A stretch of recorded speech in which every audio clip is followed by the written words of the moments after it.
नमस्कार दोस्तों, आज हम लोग पहुंच गए हैं एक ऐसी जगह जो इतिहास के पन्नों में अमर है और विश्व विख्यात है। ईरान की राजकुमारी जिसका विवाह 1637 ईस्वी में औरंगजेब से होता है। औरंगजेब उस समय का मुगल काल का राजकुमार था।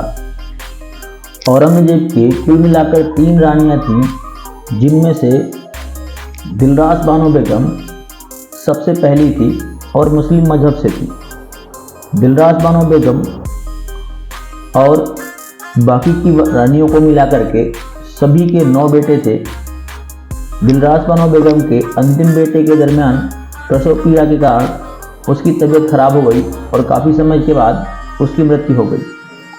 औरंगजेब ने उसकी याद में औरंगाबाद में एक जगह पर छोटी सी कब्र बना दी।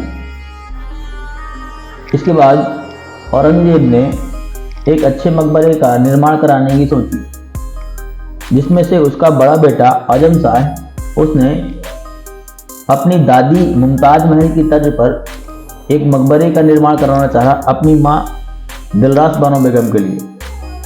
इस मकबरे का नाम बीबी का मकबरा रखा गया, जो आजम शाह ने बनवाया अपनी माँ के लिए।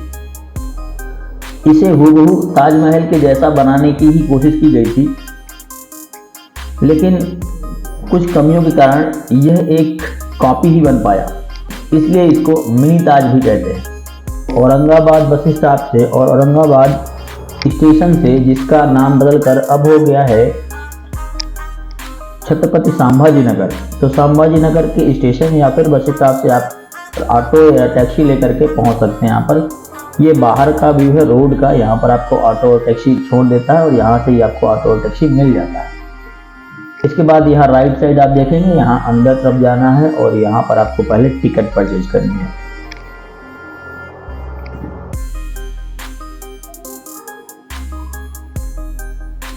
यहाँ पीने का पानी वगैरह मिल जाता है और इस साइड आपको चलना है लेफ्ट साइड में। पहले काफ़ी बड़ा चेम्बर है ये, यहाँ आपको टिकट मिलेगी और दाहिने साइड आपको वॉशरूम वगैरह की व्यवस्था है। लेकिन टिकट घर के जस्ट सामने यहाँ पर मैप लगा हुआ है, आप इसमें सारी चीज़ें डिटेल्स यहाँ देख सकते हैं कि कितना एरिया है, किस साइड क्या है और कहाँ से आपको होकर के जाना है।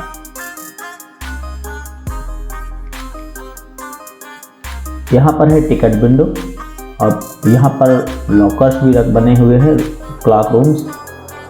अब यहाँ पर बहुत ज़्यादा भीड़ नहीं होती है, तो आप बिना लाइन के जाके टिकट ले सकते हैं। लेकिन फॉरेनर्स के लिए अलग प्राइस है और डोमेस्टिक यानी इंडियंस के लिए अलग है। तो फॉरेनर्स के लिए 300 रुपये और बाकी लोगों के लिए यहाँ पर 30 रुपये का टिकट है।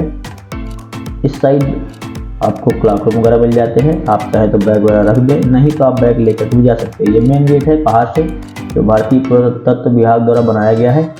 और इसके बाद यहाँ अंदर थोड़ा सा बाग टाइप का है, बगीचा टाइप का। यहाँ पर ये सजावटी पौधे लगाए गए हैं फूल बहुत सारे और हरा रहता है। इस समय गर्मी का सीज़न है तो ये बहुत ज़्यादा धूप रहती है। यहाँ पर एक बड़ा सा QR कोड लगाया गया है, बीबी का मकबरा। आप इसे स्कैन करके बहुत सारी इंफॉर्मेशन यहाँ आपको सारी मिल जाती है। इसके बाद आप आगे चलेंगे। आगे ये पहला गेट है मकबरे का, यानी प्रवेश द्वार है, मुख्य प्रवेश द्वार। इस प्रवेश द्वार में 2 गेट बनाए गए हैं, एक पहले और एक आगे। ये हर जगह ऐसा होता था कि जस्ट सामने सामने 2 गेट बनाए जाते थे, ताकि पहला गेट अगर खुलता है तो आगे वाला कवर रहता है और आगे वाले के बाद जब आगे निकल जाता है तब पहला वाला बंद हो जाता था। एक एक गेट खोल करके आगे जाने का शेड्यूल था उस समय का। यहाँ पर आपको टिकट अपना दिखाना है, जो कॉइन आपको मिलता है उस कॉइन को यहाँ डाल करके फिर आप आगे बढ़ पाएंगे। और यहाँ से आपको व्यू मिलता है सीधे सामने बीबी का मकबरा। जैसा आपको ताजमहल में देखने को मिलता है वैसा ही यहाँ पर सामने से खड़े होकर के आप देखेंगे तो ऐसा व्यू मिलता है सेम। लेकिन काफ़ी सारी फ़र्क हैं ताजमहल और इसमें बहुत सारे। पहली बात एरिया वगैरह का और बनावट में, पत्थर में काफ़ी सारी चीज़ें अलग। अब हम यहाँ से आगे चलते हैं सीधे। यहाँ पर भी वैसे ही पेड़ लगाए गए हैं जैसे ताजमहल में लगाए गए हैं बीच बीच में, और बीच में पानी भरने की और फाउंटेन की भी सेम वैसे ही व्यवस्था की गई है। लेकिन जगह के अकॉर्डिंग यहाँ पर थोड़ा सा बगल से पट्टी लगा दी गई है, इसमें ज़्यादा जगह नहीं है जितनी ताजमहल में है। वहाँ पर पत्थर में भी फ़र्क है, यहाँ पर दूसरा पत्थर इस्तेमाल किया गया है और नीचे यहाँ पर लाइटिंग वगैरह की व्यवस्था कम है, वहाँ पर अलग रहती है। ये प्रवेश द्वार है मकबरे के ऊपर से यहाँ से जाने का। यहाँ पर आप देखेंगे दरवाजे में कापर का या यहाँ पर एक सील लगाया गया है ऊपर से लेयर टाइप का।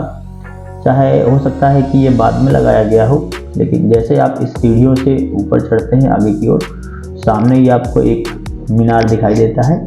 ये चारों तरफ मीनार बने हुए हैं मकबरे के और ये आपका मकबरा है सामने। यहाँ पर दूसरा मीनार और पीछे और इसके पीछे, तो चारों तरफ वैसे ही मीनार बनाए गए हैं जैसे ताजमहल में। यहाँ पर नीचे लाइटिंग और कैमरे वगैरह लगे हुए हैं आपको सिक्योरिटी के लिए। और यहाँ सामने आपको ये बारादरी मिल जाती है और ये रहा आपका बीबी का मकबरा। यहाँ पर समय दोपहर का था, लगभग 11-12 बज गया था हमें, तो इस समय बिल्कुल भी नहीं जाना चाहिए दोपहर में, और गर्मियों की सीजन में बिल्कुल भी नहीं आए। समय ऐसा चूज करें शाम सुबह का, आप 2 घंटे आराम से यहाँ बिता सकते हैं। यहाँ पर देखेंगे तो ये जो है बहुत जगह से चटक चुका है, टूटने जैसा लगता है, दरारें आ गई हैं पूरे इसमें मकबरे में हर जगह। आप यहाँ इस बुर्ज में देखेंगे मीनार में, तो यहाँ पर भी टूटा हुआ सा दिखता है जैसे चटक गया हो ऐसा। यहाँ पर नक्काशी आपको कमाल की मिलती है, ऊपर देखेंगे तो ऐसी नक्काशी मिलती है ऊपर से। और नीचे यहाँ ये गेट है और यहाँ से हम आगे चलते हैं, सीढ़ियों से ऊपर चढ़ेंगे। ऊपर चढ़ के यहाँ पर पहला नीचे कब्र में जाने की ये जगह है, लेकिन इसे भारतीय पुरातत्व विभाग द्वारा बंद कर दिया गया है क्योंकि कब्र के पास कोई नहीं जा सकता। तो ऊपर से ये दूसरा फ्लोर है जहाँ पर हम अंदर चल रहे हैं। यहाँ पर दरवाजे बनाए गए हैं अगले फ्लोर में जाने के लिए ऊपर, और यहाँ पर ये काट करके पत्थर को वैसे ही जैसे ताजमहल में लगा है वैसे ही बनाने की कोशिश की गई है।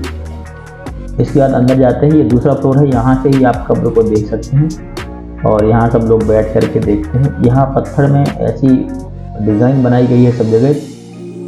ये पत्थर राजस्थान से मंगाया गया था। यहाँ पर इकट्ठे अलग अलग तर्ज पर इसमें तराशा भी गया है, कहीं कहीं पर तराश करके बनाया गया है। नीचे यहाँ पर आपको मिल जाती है कब्र, ये है दिलरास बानो बेगम की कब्र। यहाँ पर लोग अब देख रहे हैं कितना सारा पैसा डालते हैं। तो जो भी लोग आते हैं वहाँ कोई भी 100, 50, 200 जिसका जितना मन होता है उतना, सिक्के कॉइन्स भी बहुत सारे यहाँ पर पड़े हुए हैं। और कब्र के ऊपर एक बढ़िया चादर पड़ी हुई है कलरफुल, जैसा कि मुस्लिम मजहब में होता है वैसा ही।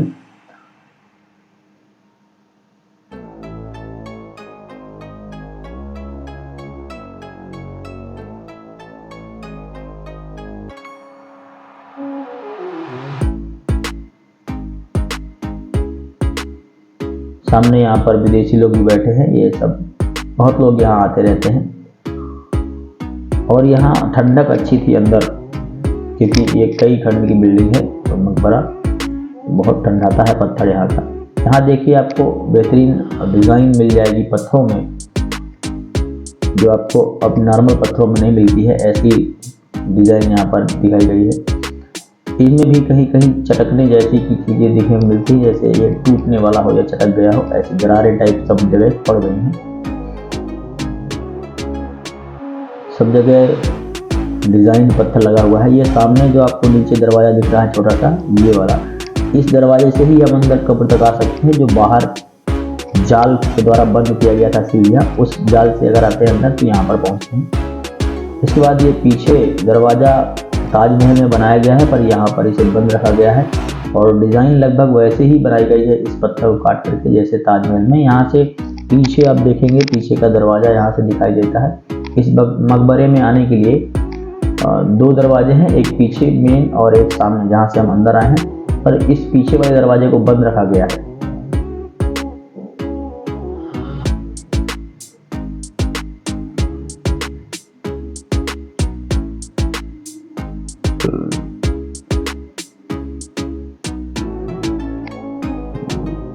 यहाँ पर भारतीय पुरातत्व विभाग द्वारा कुछ कैमरे और सिक्योरिटी के लिए कुछ चीज़ें लगाई गई हैं, डिवाइस।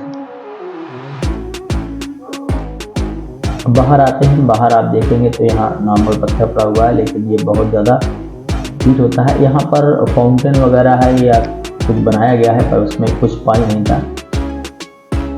आगे चलते हैं, पीछे भी इसमें उसी तरह से द्वार बनाने की कोशिश की गई है जैसे ताजमहल में बनाए गए हैं, लेकिन ये नई चीज़ यहाँ पर दिखती है जो ताजमहल के ऊपर यहाँ पर नहीं मिलती है, लेकिन यहाँ पर ये बनाया गया है बीबी के मकबरे में।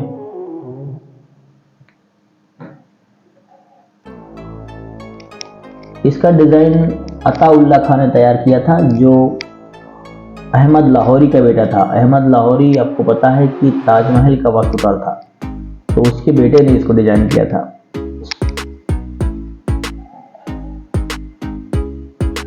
(1660) में बना हुआ यह मकबरा आज भी उसी शान से है, बस थोड़ा बहुत पत्थर में कलर बदल गया है। यहाँ पर ये सामने आपको नीचे जाने का दूसरे दरवाजे के लिए रास्ता है। यहाँ पर सीढ़ियाँ बनी हुई हैं।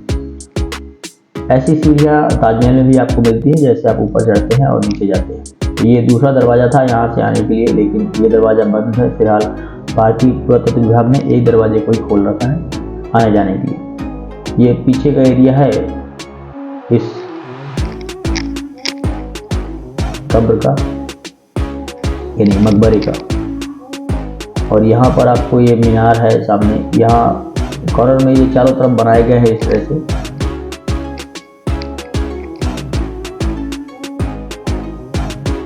इस मीनार के चारों तरफ आप यहाँ से घूम सकते हैं।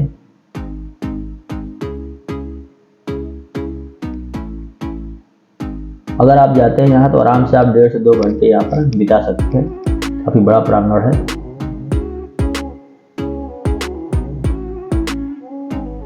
यहाँ पर आप देखेंगे तो नीचे सपोर्ट अच्छा दिया गया है इस मकबरे को ऊपर खड़ा करने के लिए। मीनारों को सबको मिला करके एक नीचे से बहुत बड़ा सपोर्ट दिया गया है जो इसे मजबूत बनाता है।